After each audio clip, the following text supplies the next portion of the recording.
Have you ever tried assembling something by the instruction manual? I purchased online this bee box to put in the lobby of our church to represent our colony and our community, and I didn't realize that it came in like 1,000 little pieces with all these instructions. Everything has to be assembled. And I was like, wow, I'm so thankful for the instruction manual. And you know, God had an incredible instruction manual for Moses and the Israelites in the wilderness for his tabernacle. And there are many secrets to why God was so clear and had so many details to constructing this wilderness portable tabernacle. Good morning. I'm Pastor Rini, Senior Pastor, Valley Christian Center. Welcome to 747 Morning Inspiration. And before we go any further, please hit the like button.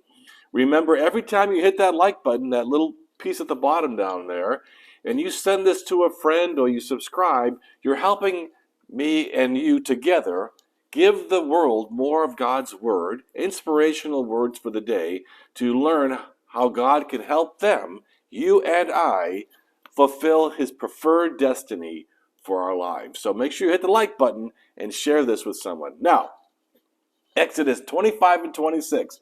God gives incredible, detailed instructions of how to build what can only be called a portable sanctuary in the wilderness, which is amazing that they had to set this up and tear it down every time they moved. And if you look at Numbers 33, it tells you that they moved this thing about 29 times as they wandered for 40 years in the wilderness until they came to the death of Moses and, of course, the next generation. So it was completely mobile, but every piece of it had value. And first of all, why? Why would God create a sanctuary at all in the wilderness? I thought God was everywhere. I thought God didn't have a location. So let's discuss all of this and look at why it was so necessary. First of all, the first thing Moses does in Exodus chapter 25 is he makes sure everybody participates and contributes to the building of this portable sanctuary. It says in verse 1 of chapter 25 of Exodus, the Lord said to Moses, "Speak to the people of Israel that they take from me a contribution from every man whose heart moves him you shall receive the contribution for me." And so everybody gave something, whether it was gold or silver or bronze or wood or linen or goat skin or goat hair. It's like everybody gave something. Everybody contributed to the sanctuary. And because of that, they all had a part in bringing this together. But it says that the reason, verse 8, it says the purpose of the sanctuary is, let them make me a sanctuary that I may dwell in their midst. So remember, here's a people that are still learning to be free. They came out of 430 years of slavery. They didn't yet know how to worship the one true God, and God had them make this portable sanctuary so they would at least have the confidence that the one true God was with them wherever they went. It was not for God, it was for the people. And then it says, verse 9, for the drawings, do them exactly as I show you. Concerning the pattern of the tabernacle and all of its furniture, you shall make it. Every single stitch, and I mean the word stitch literally, of the tent and of the curtains and of the furniture, every single piece had a symbolic relevance to it. It represented something to teach God's people. It's important to remember that most of them could not read or write, and it wasn't until later that all these scriptures were written down.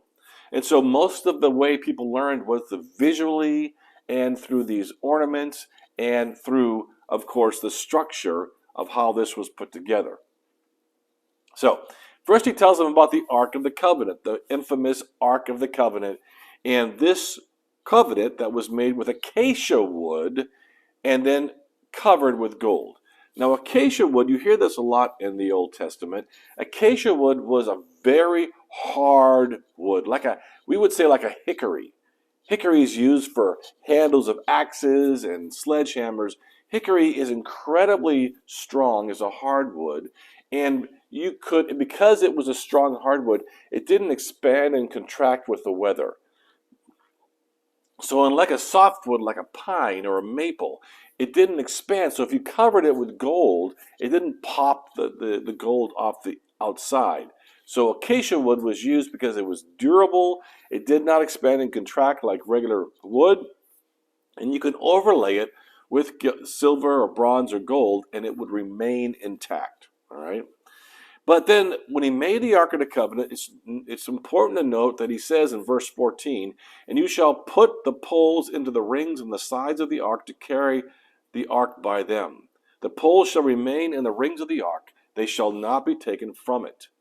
So the ark was supposed to be this holy box, which kept the testimony of God, that had two cherubims on it.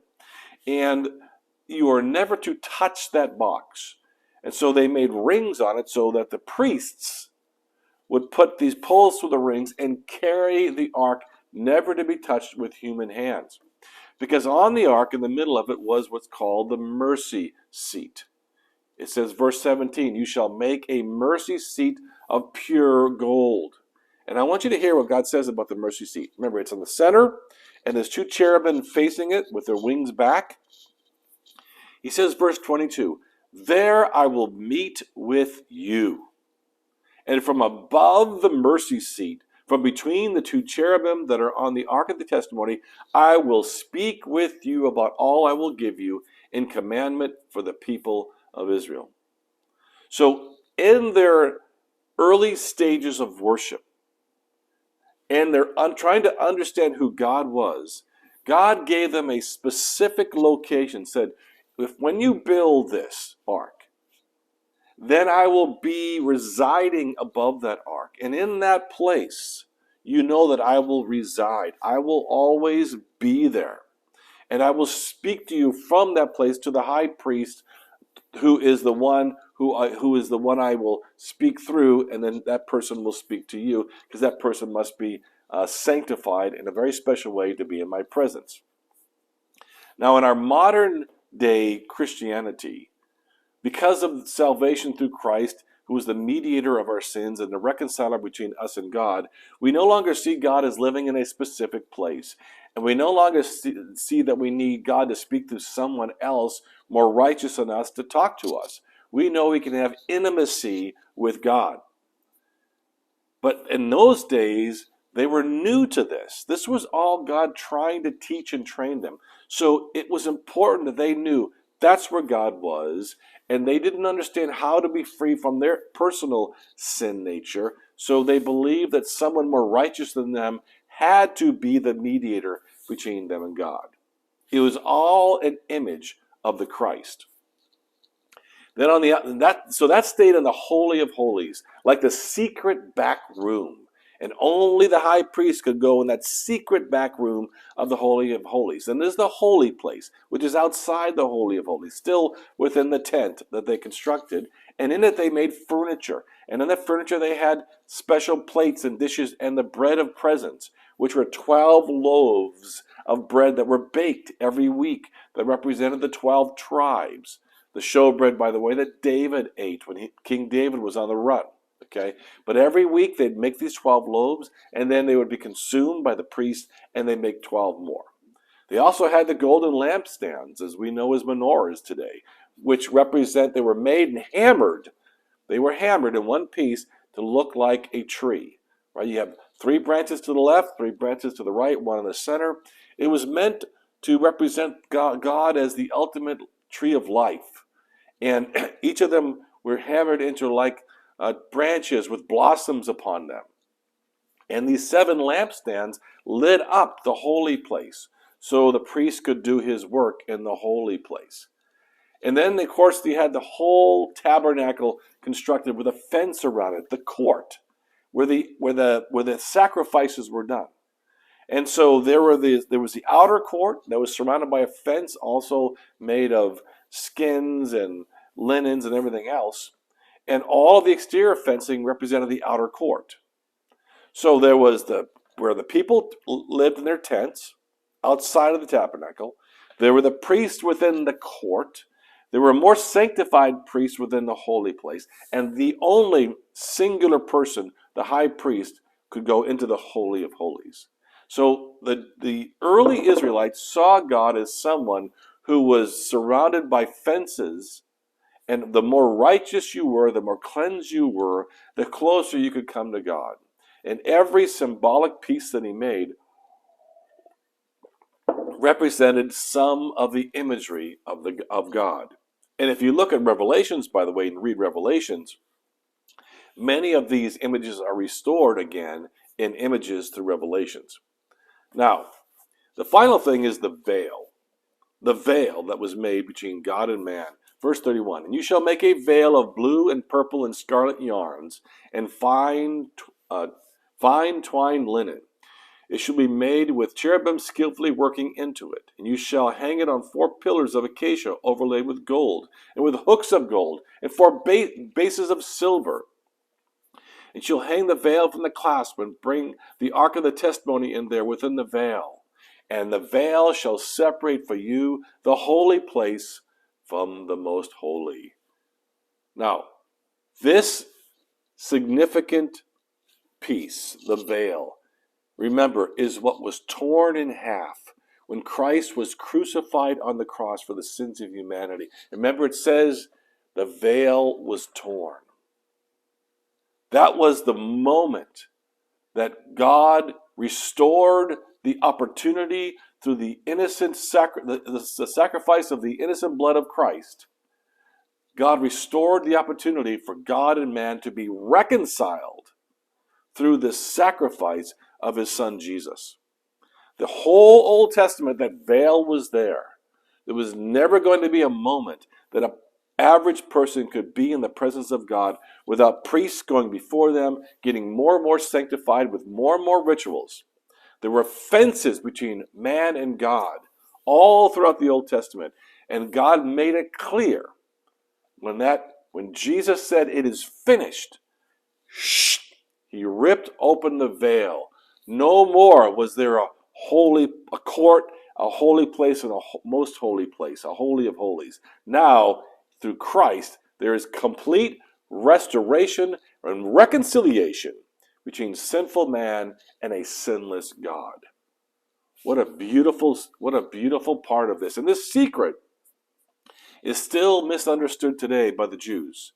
The Jews who do not yet follow Christ. They don't understand the significance of the torn veil. So, why did God create a portable sanctuary when he is everywhere? Because there were people young in their faith who did not understand how to embrace God. Why did he make all these specifics of details of furniture and wood and style?